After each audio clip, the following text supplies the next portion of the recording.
Welcome to another episode of the Sober on a Drunk Planet podcast. Now, we have got James with us today, who we've had from season 1 and season 2. He might not have done season 3, but this is technically season 4. So the first season we did a podcast and James was, I think, 6 or 8 weeks clean at the time. And then the second podcast was about 8 months, I think, maybe a bit longer. And now James has just celebrated his 3 years sobriety. And yeah, like me and James have met up a few times. He's cut my hair, which I'll probably do with now, to be fair. And he's achieved so much in 3 years as well, just following his whole I don't want to call you a stylist and then you get angry with me. What's the right word? Hairdresser. I'm a hairdresser, session stylist, hairdresser. Yeah. So I do a bit of everything. Yeah, it's just been really inspirational to see James achieve so much in such a short space of time, especially where he was at the beginning. I think if you want to get a case to see how people change in sobriety, then I recommend looking at the first podcast and then the second podcast we did, and then this one being the third. And I think you'll probably agree that there is a shift, which we'll get on to the reasons why. I think realizations and getting older, especially in sobriety, people tend to figure stuff out. And yeah, it's great to have you on again, James. It's probably been, I think last time we saw each other was when I went up to your way, wasn't it, last year? Yeah. So, well, thank you for having me. Thank you for asking me back. And it's always amazing to spread the message of recovery and sobriety, and show how the life that can be waiting for you if you make the choice. But yeah, I think the last time we saw each other, it was over a year ago, isn't it? I think it was like 2021, maybe. I literally don't know what I did last year. Yeah, it's been a little while, but yeah, no. Obviously we keep in touch via social media, see what both of us are getting up to, and yeah. It's funny actually, just on that point, like social media for me is very much a toxic thing because I've got an addictive nature. I can be on it all day, so I've learnt with age just to concentrate on the business element of it. At the end of the day, things like Instagram are a advertising platform. It's designed that way. But on the other hand, we met through Instagram, and I think like the sober community can be a bit toxic, but it's like anything. Just put your energy where we won't go into that. I think vibes only. But I think it's like anything. There are toxic elements of it, and you just have to filter out what you want. But on the flip side, there is the genuine connections that people make through Instagram, and yeah, I think it is quite a positive community on Instagram specifically. Like I've tried TikTok the last few weeks, and I can't get my head around TikTok. TikTok's a completely different beast and a different world to other social media platforms. Even if we're talking about algorithms, for example, everything works differently, and that is quite a toxic app. So yeah, it's not feeding the addictions, I think. Yeah, of course. Phone as long as possible. Of course, but that's something you need to be very wary of. I mean, I do with my phone in general. I have to keep myself. I have to be like, oh, you're spending a little bit too much time on this, and my addictions can manifest themselves in so many different ways, and they can appear in so many different things. It could even be, playing on the PlayStation, for God's sake.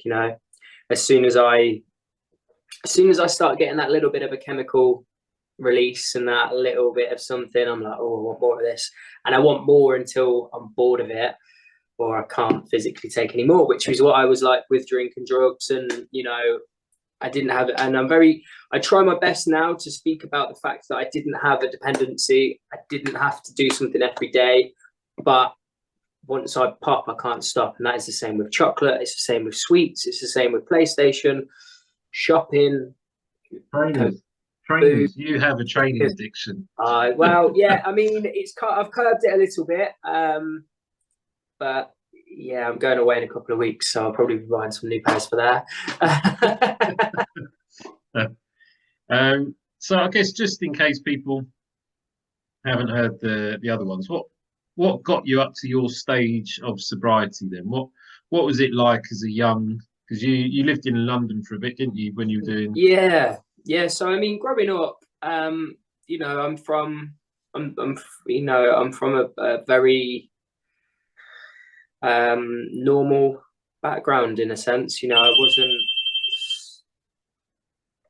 Sorry. Always one, isn't there? Hello. Oh, cheers, mate. Oh my god, that's so awkward. I've got a bloody delivery. 1 second. I think.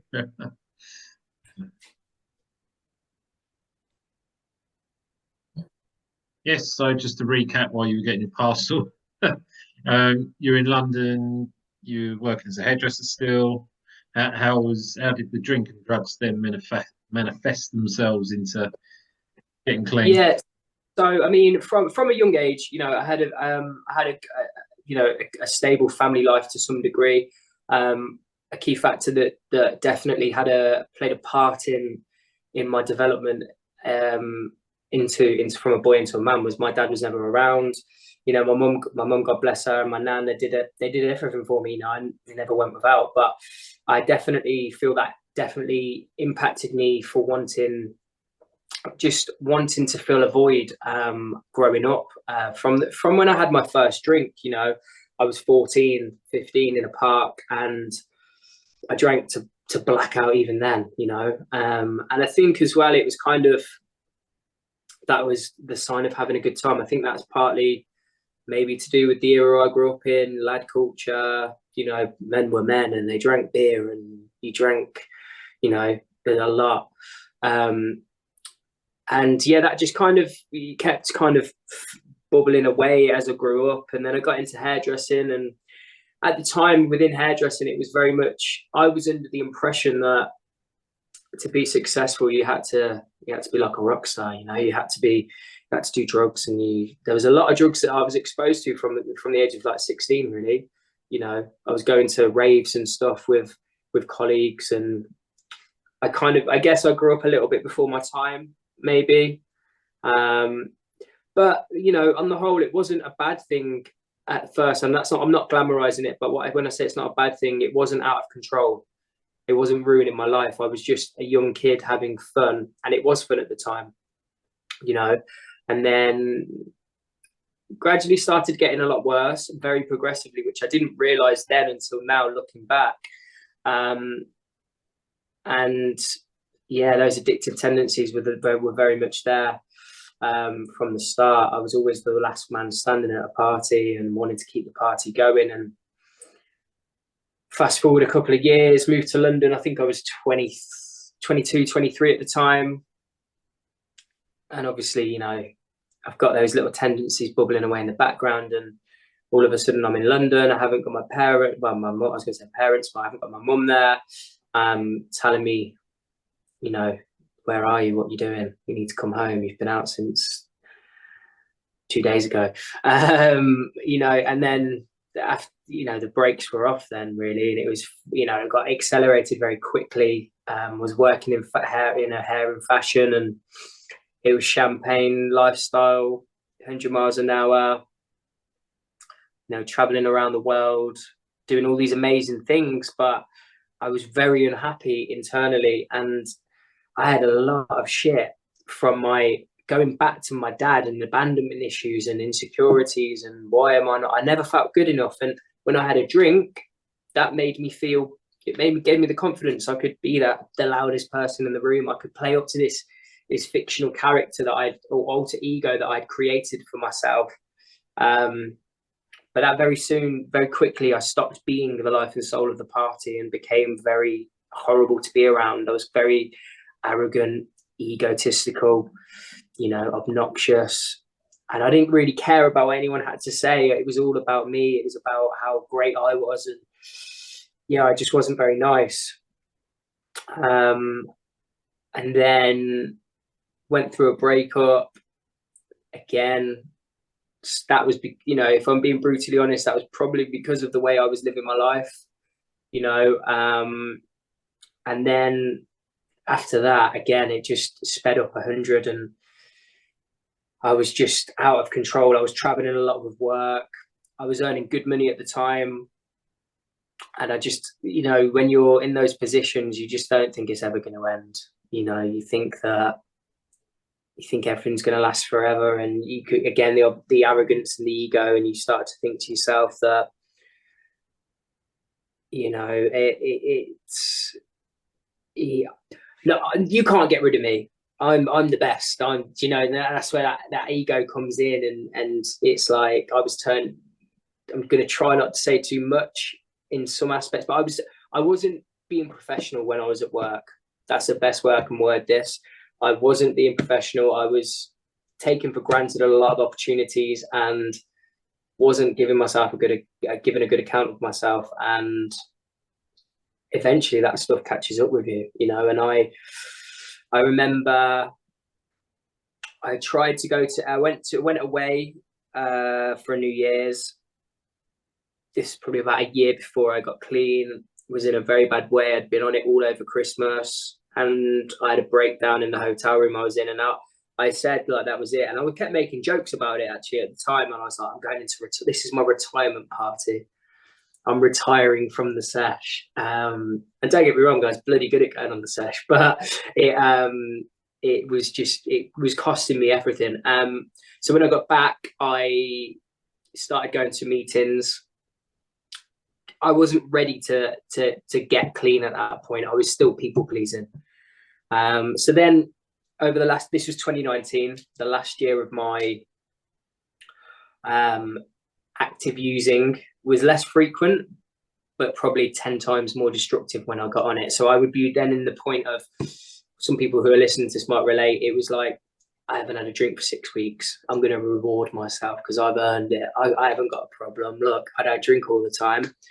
And then it would be, when I did go on it, it'd be even harder. And then, yeah, we got to 2020. I just started a new role in the company that I'd worked for. Well, I still work for now, 4 years later, which is actually a testament to my recovery in itself.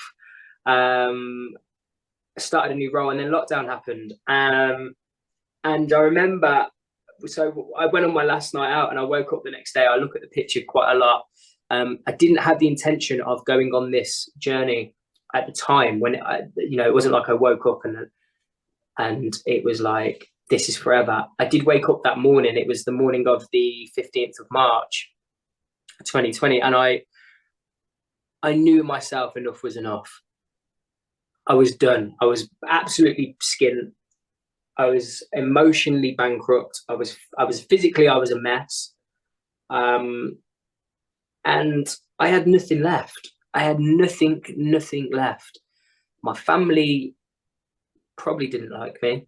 In fact, I know they didn't like me, but they loved me. And that was an important thing. I didn't realize the importance of that at the time when I was still using, because again, my ego was out of control, and I, it was all about James, and then, yeah, lockdown happened, and I know a lot of people probably still have very different opinions about lockdown, and this isn't about politics or COVID, whether it was true or what, and that's a whole different argument. But lockdown for me saved my life.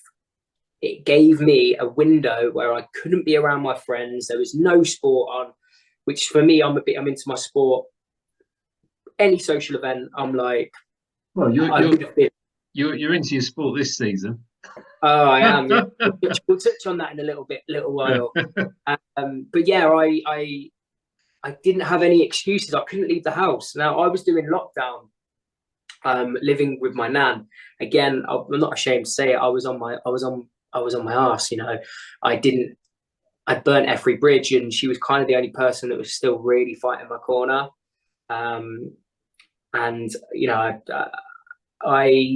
The plan was originally, if I can do lockdown sober, I can get a little bit of money together, I can get my own place again, I can lose some weight, I can get some money in the bank, and everything's going to be fine. And before I knew it, I was on this real path of self-discovery, and I had to go through a very dark process of actually just sitting there and looking in the mirror and realizing that I've got a lot to learn about myself. I've got a lot of stuff I need to accept. I've got a lot of stuff I need to let go of. And it's funny because I'm sure we'll touch on my career and stuff in a moment, but I had this moment. So I had two pivotal moments in my sobriety, early sobriety, which I think formed the way it kind of played out. So I had this, obviously my career was in tatters. The session side of things was I'd burnt bridges. I'd been dropped by my agent. My name was in the mud, you know, and I'm not afraid. I'm not ashamed to admit that, you know, I'd made a lot of silly choices and my behavior impacted professional relationships. And I remember sitting there on the sofa in lockdown. I think it was about 3 weeks clean, and I just burst into tears. You know, I sat there to my nan and I was just like, I've messed everything up and I don't know what to do to get it back. And I didn't think the good times were ever going to come back. You know, I thought, okay, well, it was a good ride, but it's maybe, you know, you're just going to have to live with this one, take the L, and, you know, what will be, will be. And then I remember it was my birthday, again, end of March. So again, and probably around the same time of this conversation.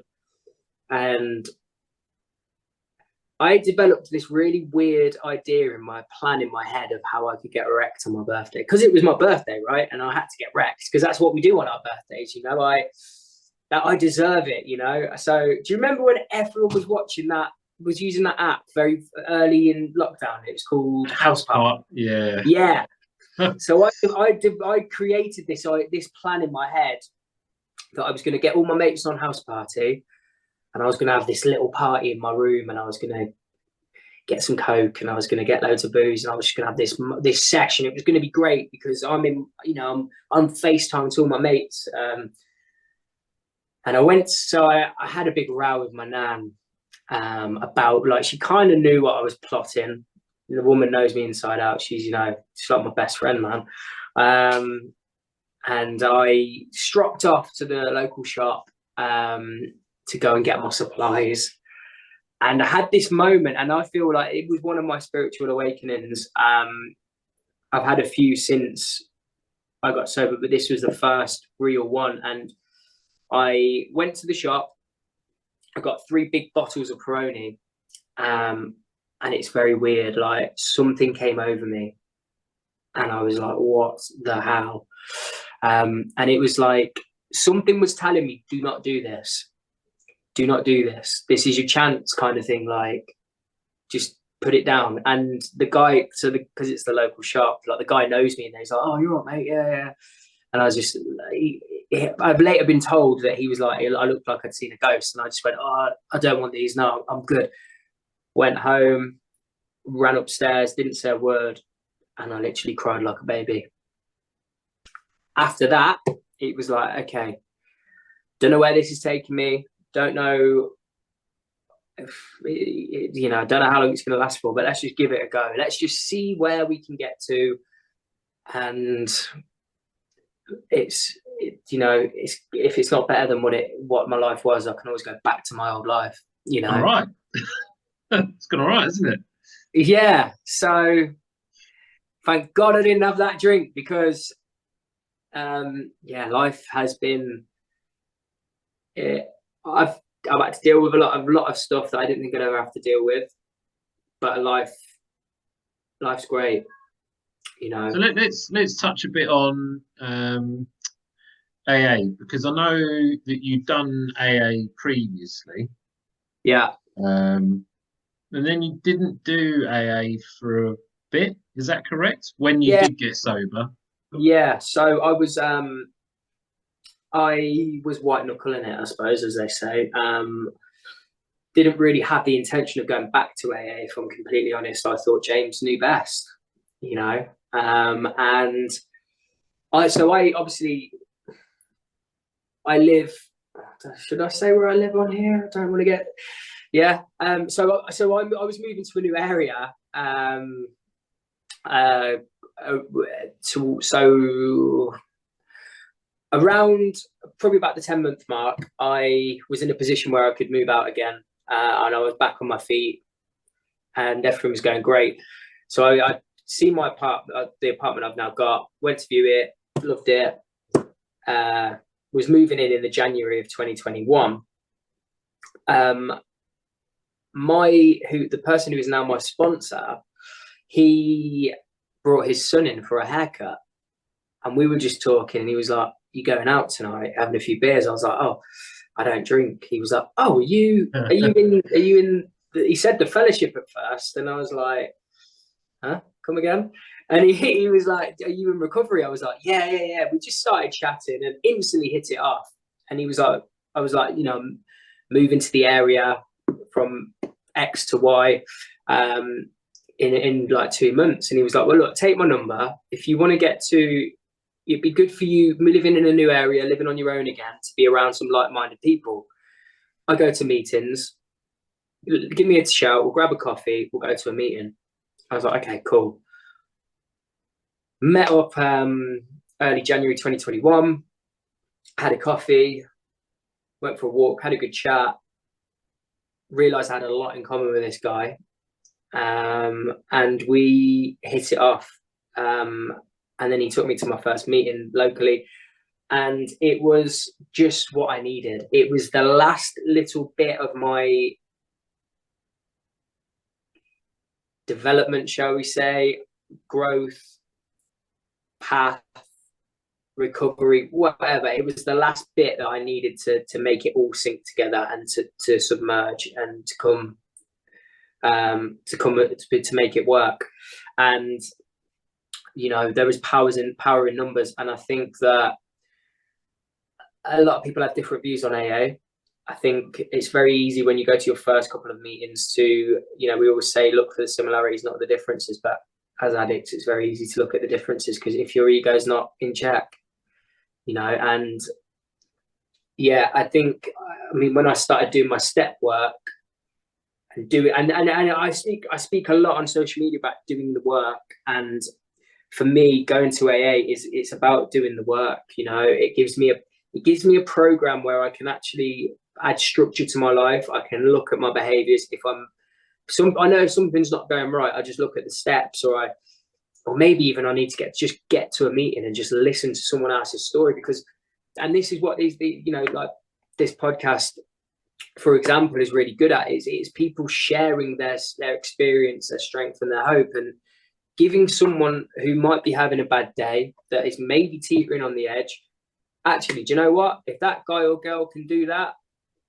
I can too, because they started where I was. You know, and that's what this is all about. It's not about Instagram likes. It's not about promoting a mocktail. It's about getting real, getting raw. My life was a fucking mess.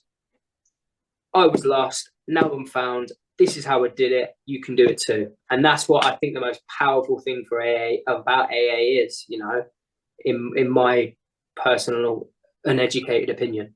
Yeah, I agree. I don't go to AA now, but it's not a I will never go to AA. It's just at the minute I've got tools and things that I use, but AA, like you said, is or was me doing the work when I needed to do it.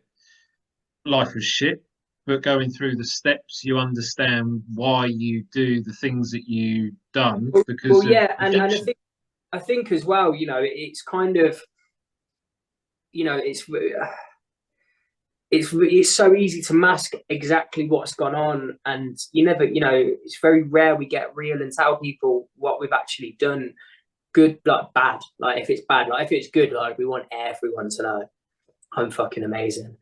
But sitting there and, you know, doing that itinerary, writing that list, and I mean, my list was like 12 pages long, double page, like back to fucking back. Because everyone was saying to me in the rooms, they were like, you need to write everything down. It could, whether it's big or small, because you don't know what maybe you're subconsciously holding on to about how you dealt with it, how you treated someone, what your part was to play. So just for a bit of background, that's step 5, is it? Where you write down, or is it step 3? Step 4. Step 4. And then step 5 is where once you've wrote your list, you tell your sponsor. So what are you specifically writing down on that list? Mate, it could be anything. It could be from how little Tommy made you feel when he robbed your crayons in school. It could be how you've treated a friend. It could be your part to play in a breakdown of a relationship. It could be you spending all your money on drugs. It could be anything that's up here, because that's the thing as well. You've got to declutter your brain. You've got to try and get everything from stop being fuzzy, you know. Now, when I did my step 4, I was so relieved when it was done. And then we did step 5 the same day. I think it was the same day. Yeah, it was. We did it all in one day, had a roast dinner after, and I went to bed that night, said my prayers, woke up the next day, and I kid you not, and this is not me exaggerating, this is not me being, you know, over the top. My life has been so much considerably better. In fact, I can't even say it's so much. It's been amazing. All the shit that I was carrying around up in my head, it's gone. You know, I've dealt with it. Was I perfect? No, I wasn't. Will I do that stuff again? No, I won't.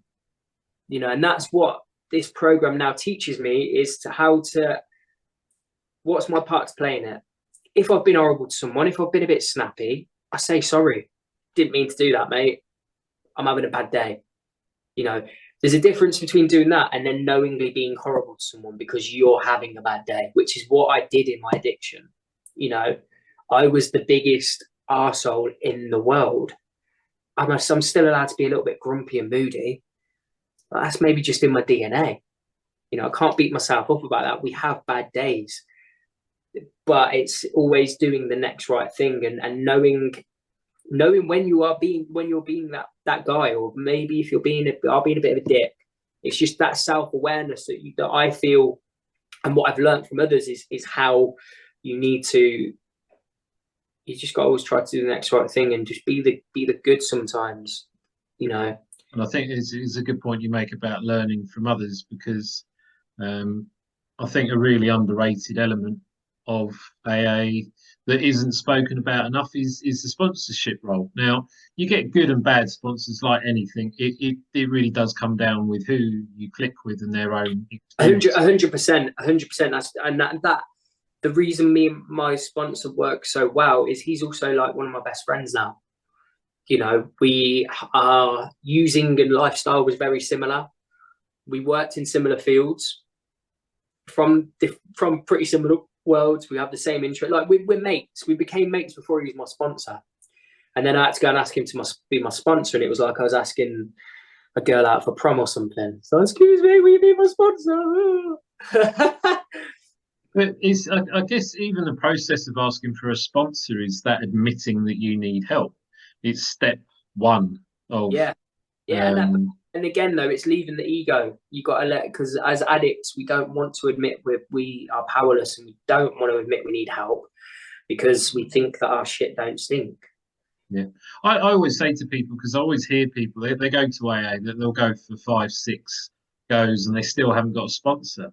And what their ego is doing is questioning everything. They'll come back with more questions than they do answers. And I'm like, throw yourself into it. Just get a sponsor. You might go through 1, you might go through 5, but just do the work, because people will go into AA. And I was a bit like it at the beginning, but I really felt like you did. There's a massive weight off your shoulders, because everything that's been stored in my head for 31 years up to that point has suddenly dissipated. I've worked through it. I've then talked about it. And I think shortly after that, I did step 4 and step 5. I had my spiritual awakening because there was no clutter in my head. I had these realizations. Isn't it a nice feeling though, Sean? You know, when all of a sudden you haven't got that rock on your back, you're not carrying stuff around with you. You haven't got that shame or that it's just for the first time in my life, I felt free, you know, and I feel free now. You know, I determine what goes on in my life. I haven't got anyone, you know, influencing my decisions. I do what's right for James. You know, I do what's right for me, and I always do the next right thing for me, because even if I regret it, I just have to remember that was the right choice for me at the time. And what comes first is my recovery, because everything that I've got in my life now, my apartment I'm sat in, my relationships with my family, my career, you know, it's, I've got everything that I have because of recovery, you know. Yeah, and that's, I think, AA is one of those things. You'll hear people say AA wasn't for me, but like anything, if you are in a bad enough state, then you should be prepared to try anything. And it's such a personal journey. It's up to the person to do whatever works for them. But I'd certainly... yeah. And don't get me wrong, I'm not saying everyone needs to go to meetings. I'm not saying everyone needs to go to AA. Do what works for you. At the end of the day, if it's keeping you sober, keep doing it. But just be aware, it's sometimes good to have support in numbers. It's also good to be around like-minded people, not necessarily all the time, but just so you know, you don't want to put yourself in a situation where you're trying to keep one foot in your old life and then trying to live a new life, because eventually you're going to get dragged back. Yeah, it happens. There's that old saying, isn't there? You sit around the barbershop long enough, you're going to get a haircut. Now, if you want to hang out with your friends that are still doing drugs and still partying like mad every weekend, that's great. But there will come a point where someone offers you a line, because they're not really going to care about your sobriety or your recovery. They're not going to care. They want you back down to their level, and it's going to happen. So I would say to anyone listening to this, just be mindful. You don't need to be nasty to people to put yourself first, and that's all part of healing, you know? Yeah, definitely. And I think from my point of view as well, listening to you now that you've been going to AA, you sound like a completely different person. There's I guess there's less ego, because if you compare this to the first podcast, I think you're just a young naive kid. But it's only 3 years. I mean, I was a young naive kid that at 8 weeks thought he'd cyst it. I thought I was a little sobriety rock star, you know, and it was all brand new. It was all shiny, and it was like, yeah, I'm sober, I'm changing my life, and this is great. And don't get me wrong, I was feeling like that, but equally, yeah, going to AA as well. Just like even people that haven't seen me for a while, that, you know, the way I talk, the way I engage, the way that I carry myself now, I am a different person. And I even listening back to our previous podcasts, I mean, that's not egotistical, is it? Listening to myself on a podcast. All the time. No, but like listening back to myself, like I don't really remember that kid. You know, I'm like, oh, like it's not me anymore. You know, but equally, I was looking at some videos just the other day of me around the time I had my last dance, so to speak. And I was looking at these videos thinking, God, I don't even know that guy, you know. And I know it's me, but it's not me anymore, you know. And yeah, it's a lot has changed in a very short space. I mean, it's a long time to be clean, and I'm very proud of it, but equally, like, it's not a long time, you know. 2019 does feel like 2 minutes ago. 2020 feels like 2 minutes ago. So yeah, I mean, growth, it's like, you know, that saying, it works if you work it, right? You know, you put the work and you put the time in. It's like anything, going to the gym, you know, a talent, a hobby, you're going to get significantly better at the more you do it. Yeah. And I think I've met people, and again, I don't. One of the things I learned from AA is never assume or judge anyone, but I think there is a bit of a difference in sobriety. You've got people that have lost everything, and they almost need that spiritual. Where are you? I'm still here. That's because your camera keeps trying to trace you. But I think there is a bit of a difference. I think AA is for people that have had that soullessness. I think AA is brilliant at making you feel a bit soulful again, filling up all those cups that got depleted over the years of drinking drugs. Well, yeah, and equally, you know, it's all very well and good my friends telling me, or my family telling me, that it's all going to be okay, but if they've never been there, they don't actually know what's going on. They don't know how I feel emotionally. They don't know how I feel spiritually, you know. And like you said, you've got that addictive streak. We're quite similar because you can overwork like I can.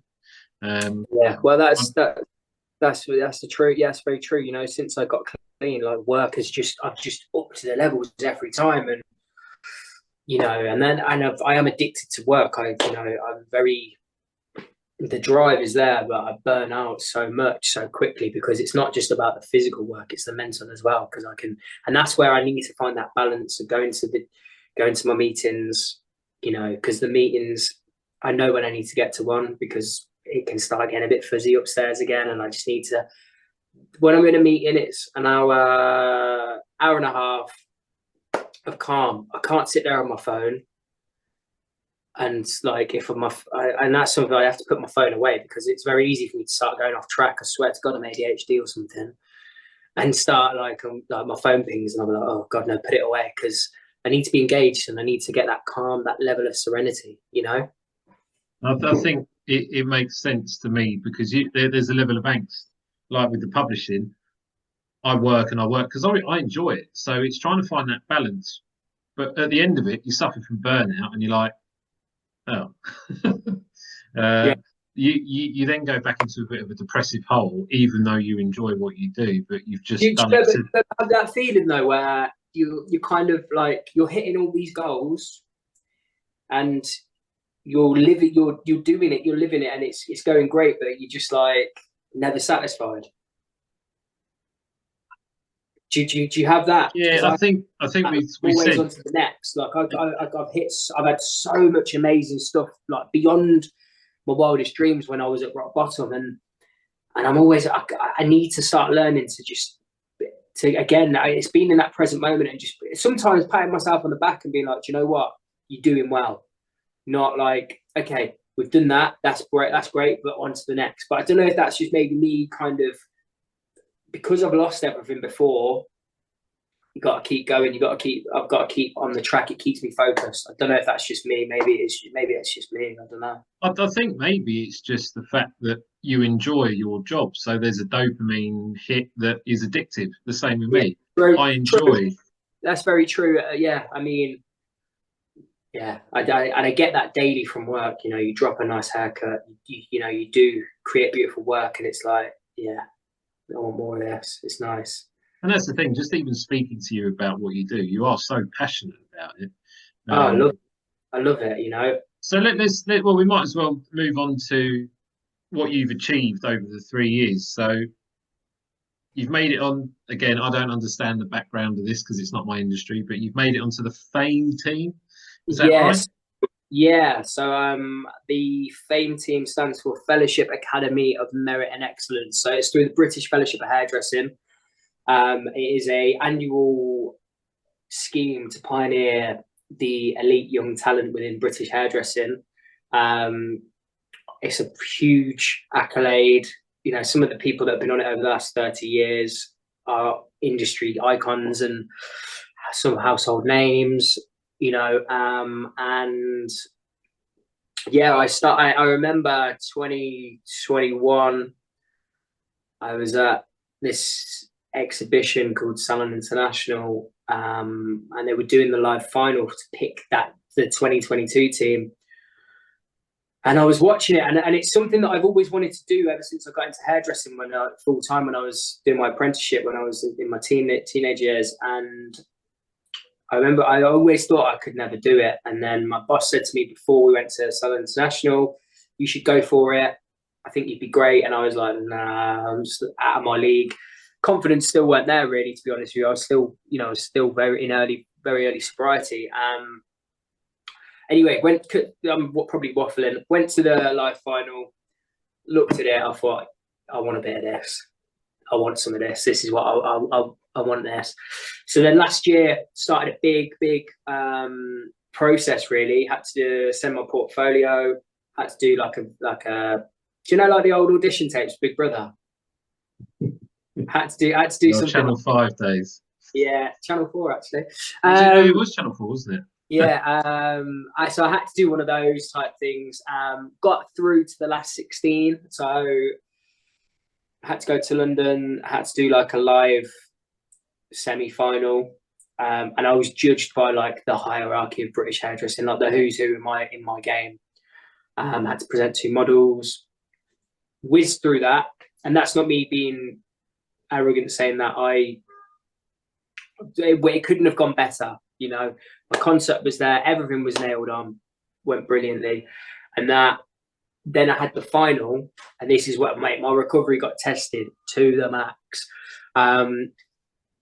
Everything was planned, everything was prepped. The day I'd been prepping for so long, probably for about 7 or 8 weeks. Lots of late nights in my apartment, up till 4 a.m. working on my concepts. And again, like, I probably, when I'm in the zone, I draw from my pain of the dark times to really get the creativity flowing and to bring it out of its shell and to push myself, you know. And so the concept was all about, it's quite actually good we're talking about this.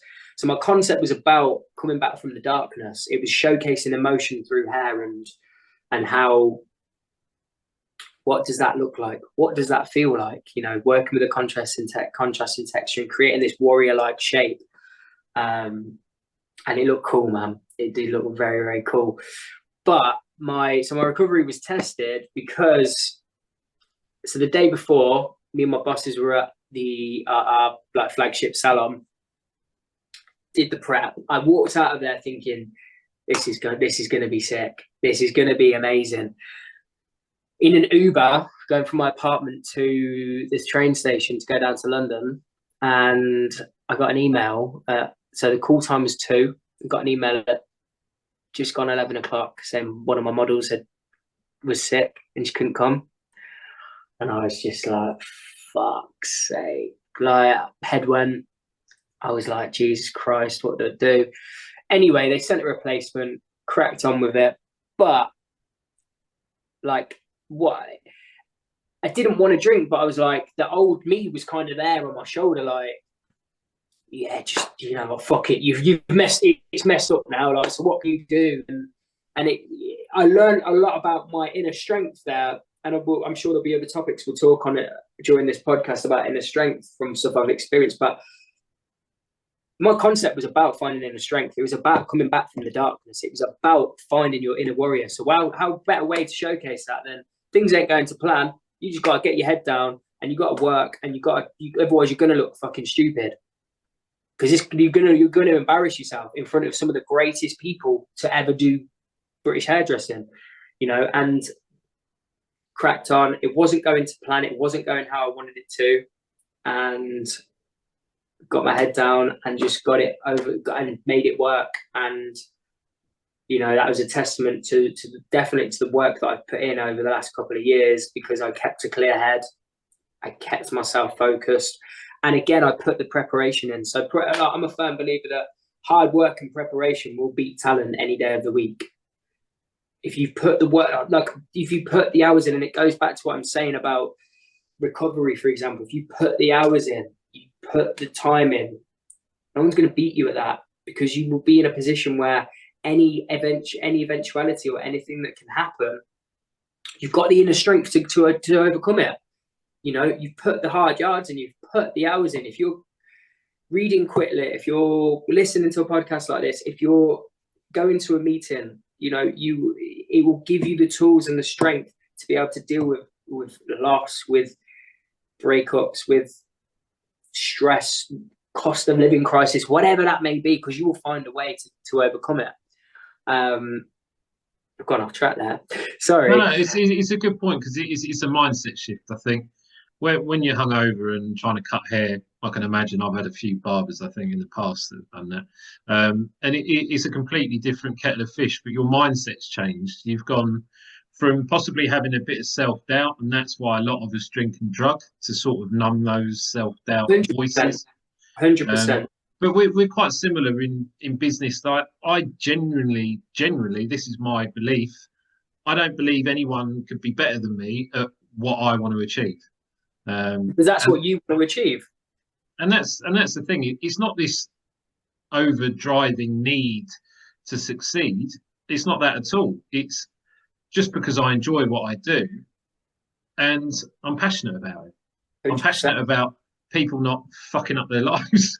Yeah, and well, if there's no passion, there's no point, is there? You know, you've got to do things with a life of passion. You know, life is too short. Yeah, and that's the gift of sobriety. Like you've done 3 years and you've absolutely smashed it in terms of your career. It's been brilliant watching as well. Just seeing the change in you, and then obviously your career. But then some things have got a bit like there was a turn of events earlier last year, wasn't it? I think was it your best mate passed away? Yeah, so that was 2020. It was 2021. Oh wow. Yeah, one of my best friends, Louise, very unexpectedly passed away. And it knocked me for six. Really knocked me for six, man. She was like my little sister. Sorry, like my big sister. She taught me how to cut hair. Do you know what I mean? Like I've known her since I was 16. She was like my big sister, man. And yeah, unexpectedly and very sadly, she's no longer with us. And you know what? There's not a day that goes by that I don't think about her. There's not a day that goes by I don't want to see her. You know, I'd do anything for a phone call. But you know, recovery and working a program, I've got through it. You know, and if I can get through that, I can get through bloody anything. You know, and I'm so. During that period, I was so grateful to be sober. So grateful, because going up the bender ain't going to bring her back. It's going to mess my head up even more. You know, I've got to then, you've got to feel the emotions to get yourself better, I believe. You've got to feel this shit that we're dealt sometimes in life, good and bad. You've got to be able to enjoy the wins. You've got to also be able to deal with the losses, whatever that may be. And I learned probably more about my recovery. And do you know what? Not about my recovery. I learned more about me as a man dealing with that, because it wasn't my time to be woe is me. I was gutted. I was heartbroken. I've got a part of me that will never ever come back. This is someone that has molded many very different aspects of my life growing up. But it weren't about James. It was about me dealing with my shit, keeping it together, and being there for any of my other friends that maybe needed me. You know, and that is another thing that sobriety recovery gives me. I can be that person when someone needs advice, when someone needs a shoulder, I can be there, man. You know, and it's unfortunate, really. Like, you know, so the last time I spoke to her, I told her it was the day before she passed away. I just finalised for Men's British Hairdresser of the Year. Something that I'd wanted since I was 16, you know, getting into this industry, and I'd finalised it for it. It's like the British Hairdressing Awards are like the Oscars of hairdressing. You know, it's one of those things. It doesn't get bigger than that, and you know, it was just over a year clean, and to do that was just fucking mad. Again, it shows the shift and the drive and the focus and the hunger. And yeah, that was the last time I spoke to her. And then the next day, I'm still meant to be on a high. And this is life, isn't it? This is how life works at AU. You know, somewhere, something is thinking, life's going really good for you at the minute. You're really high. You're up here. But you know what? We're going to completely flip the script, and we're going to chuck something at you, maybe to see how badly you really, really want this. Let's see just how strong you think you are. Let's see if you are that strong, because we're going to test you now. And then if you're not strong enough, we're going to take everything away. Is that the devil? Maybe. I'm not. Am I a religious person? To a degree. I do believe it's some kind of the universe's way of working. You know, higher powers and whatnot. You know, but again, I got through it. I dealt with it. Like I say, there's a part of me that will never come back, but I have the good memories of us together. And for the people that are listening to this that do go to AA, you know, I believe that she's one of my higher powers now. You know, I know that she's with me. She was an amazing hairdresser, and the stuff I do now, I do it for not just for me, but I do it for her as well, because she was one of my biggest champions. You know, like she wanted to see me do well, and I know that she would have wanted to be in the position I am now. So she'd have wanted to see me in it as well. So you've got to do things sometimes not just for you, but it's for the people. You know, I think that shows your level of maturity since the first podcast as well, because obviously it's horrible, isn't it? Like, you don't expect to lose someone that young, but it is a frank reminder of we have no control over our time on this earth, and it's a horrible thing, and it's something that will happen to people, and it's something that people will have to cope with. But you've completely switched the monologue round from being something that in the past you might have got shit-faced and just kept numbing those emotions through alcohol and drugs. And like you said, it would never have made anything better. But what you're doing is using her memory as a higher power to motivate you to live life. And I think for me, that's how I view death.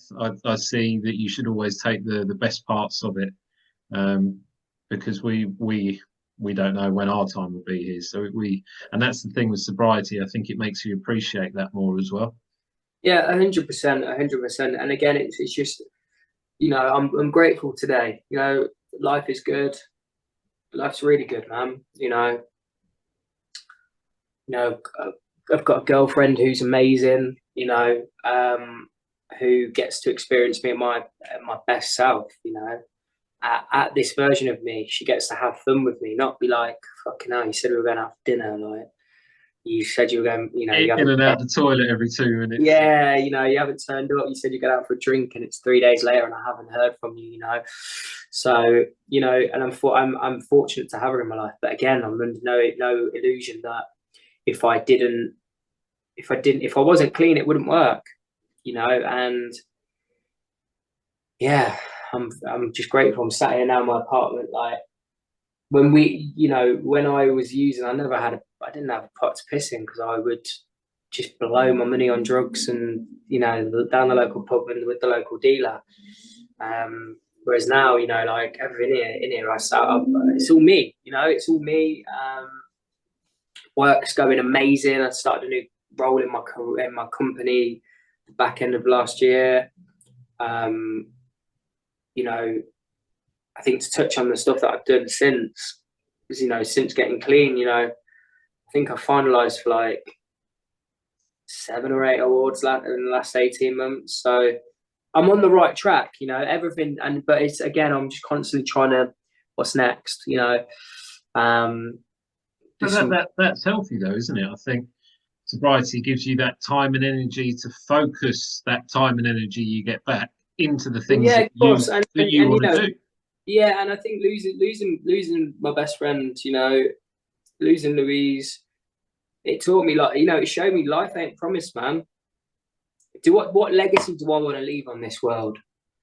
What do I want to leave? Do I want people to be like, oh, he was a good lad, but fucking hell, he was a car crash. He couldn't sort his shit out. Or do I want people to be like, you know, if it all ended tomorrow, you know, do you know what? He was inspirational, man. He weren't perfect, but he fucking sorted his life out, and he gave everything his all. And I don't want to be that person that, you know, we all know them people in the pub that are like, you know, I could have been somebody. I could shoulda, couldas. Yeah, I could have had trials for Man United, but I did my knee. You know, I don't want to be that guy. I want to be like, yeah, you know what? I've worked my ass off, and in the process, it inspired the next generation to go and chase their dreams, man. You know, because that's what I'm fortunate enough that I'm living my dreams. You know, I'm working hard daily to chase them. There will always be new dreams. There will always be obstacles that come in the way. But again, putting the work in and putting the time in, you know, anything is achievable, man. Like, it's mind over matter. You can do anything you want in this life. You can, you know, like, God, when I first started doing recovery, I've climbed like 4 mountains, like physically climbed. I forgot about your mountain phase. Yeah, well, we don't really do as much of it anymore, but you know, like things like that, climbing a bloody mountain, like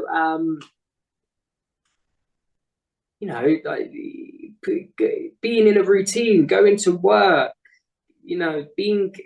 having a huge role at work, finalizing for awards, being able to book holidays and, like things like that. I've got a sense of freedom now where I can do whatever I want to do. I'm not chained to my addiction. I am an addict. I ain't going to let my past define me, though. My future's going to define me.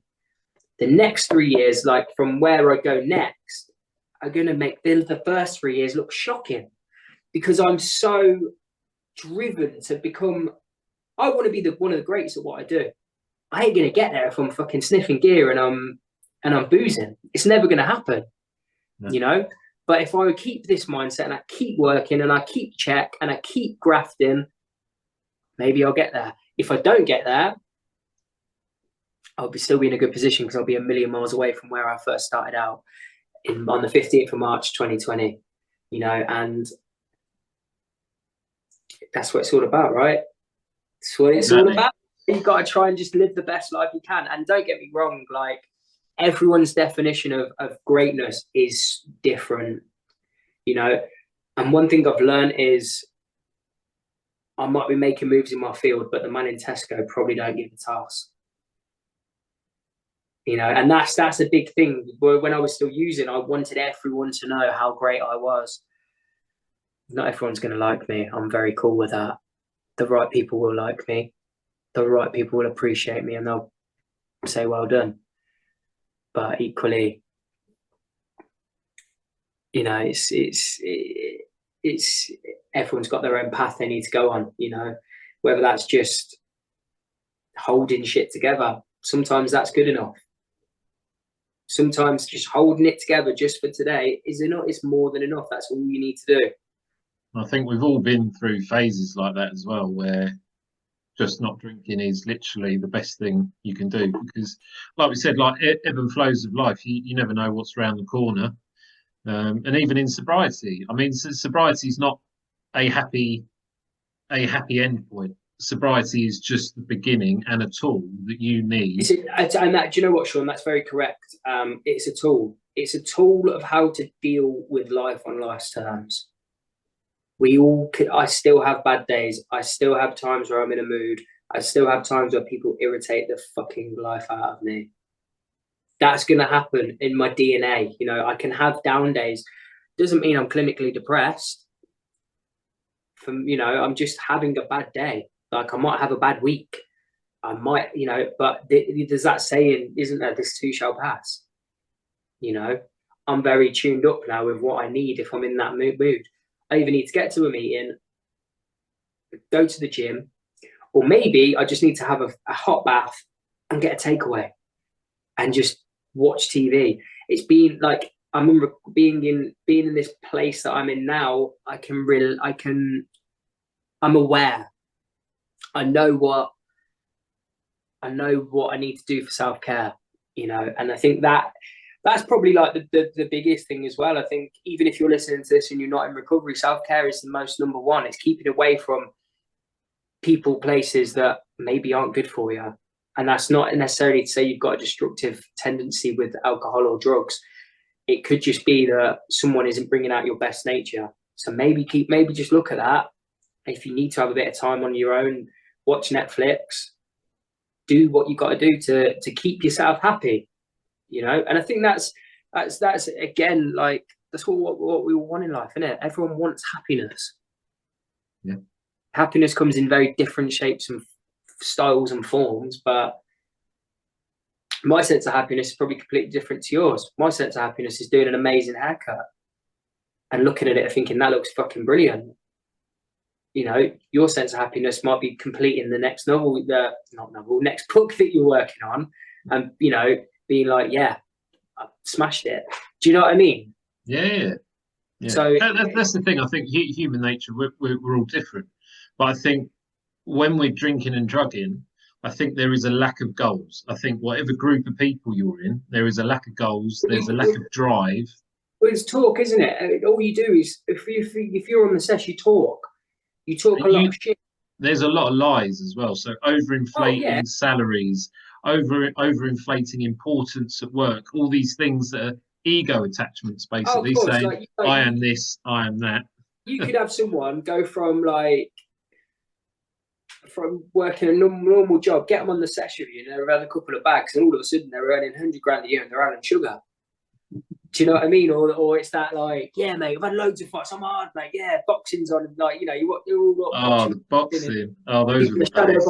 Yeah, I could have been a contender. It's like, but that is where, because it's, again, active using it overinflates the ego, and, you know, that's why you got to be careful, man. And I still see a lot of my friends fucking making the same silly mistakes I did. Sometimes I wish they could just use me as a blueprint of how you don't have to live your life. But equally, that's up to them. They'll find it when they're ready. And equally, it's not my problem. I'm not here to. I can give someone advice. I can show them what I'm doing, but I can't make someone do it. And I haven't got the patience to do that, because what is most important is what's right for James. If I start spreading myself too emotionally thin, taking on other people's problems too much, I'm going to be in trouble. That's a really good point, because I think fixers, as they might be known, everyone will know a fixer where they're always trying to be there for that person. But at the end of the day, they're doing that as a deflection from their own problems. And I think that's the thing I've realised in sobriety, is that I need to work on my own happiness. Without that, things start to fall away a bit. 100%. 100%. You know, only you can do what's right for you, you know. And I think that is a perfect time to end the podcast. Oh, man, I've been on for longer. I've loved this show. Well, we'll just have a catch up in a couple of months or something when it's nice and sunny. Yeah, definitely. But it's been great catching up. And like I said, if anyone's listening to this, I think just to get the context of how someone's changed, have a look at the first podcast. It will be in the same itinerary, but it might have been the second podcast that I did. Do you know what my takeaway points were from the first podcast, having listened back to it recently? Yeah. I was a dick. I was a dick. I think the terms are dry drunk, isn't it? So you're sober, but you haven't done any of the work, and you're still going around with all the ego and everything that you. No, I thought, unfortunately, I see it a lot on social media. I'll be honest with you, I try not to follow a lot of sober accounts, because I can see through the bullshit, man. I can see through the bullshit. And again, each to their own, isn't it? You know, there are a lot of good sobriety accounts out there. You know, yours is a good one. So Sober Celebrities is brilliant. And I think that's the thing as well. I mean, if for me, I want to be inspired. Like, I want to be inspired, and I want to see someone be like, you know what, life is bad, but it's got good, and it's got good through doing these couple of things. And I think to sum that bit up, I think I don't know I've forgotten what the saying is, but there's people that just do the work, and then there's people that talk about the work, and they're a world apart. I think I'm always a bit skeptical of someone who is just doing videos and reels all the time. I'm like, I mean, if you've not got a job or something in the background, because you can't be on social media that much and have a career, it just doesn't make any sense. Yeah, I think, you know, there is a lot of positive things out there, you know. And if you are listening to this, just give it a go. If you're sober curious, if you keep going out and making the same mistakes, ruining yourself financially, physically you're out of shape, emotionally you're spent, give it a go. give it 12 weeks. Do what I did in the first 3, like for lockdown. I thought I've got 12 weeks to try and sort myself out. I guarantee you will not be disappointed, because there is a great saying, don't stop until the magic happens. Now, if you work the program and you do it well, you've got a life beyond, well, there was that saying, beyond your wildest dreams, but it's limitless. You have got a life that is limitless. You can do anything you want. And to whoever is listening to this, I hope to God you've got something from this. I'm just a normal guy that was completely lost, and now I'm found. Do you know what I mean? I've found myself. I'm happy with myself. And yeah, just give yourself a chance, man, and I guarantee you won't be disappointed. And that's what it's all about. And if no one does listen to this, then at least you'll listen to this again probably by the time we do the next podcast. I think I'm going to share the hell out of this, because I feel like, yeah, I've really enjoyed it, to be honest, mate. So it's been great. It's nice and cathartic, and like we've always got on really well. Yeah, we have.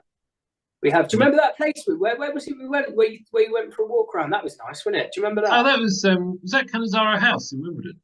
Yeah, it was nice. That was. Yeah, it was. Yeah. So next time you come down this way, let me know. Yeah, I will be coming down soon. I've been promising my auntie, bless her, that I'm going to come down for ages, and work's just been so manic, and yeah, but I will be down soon, 1,000,000%, and we'll catch up and we'll have a coffee, and yeah. All right, thanks very much for coming on, James. And we didn't talk about the football, Sean. No, you know what? There's not enough time. So that's the end of this podcast. And thanks for joining. See you later, mate. Thank you very much.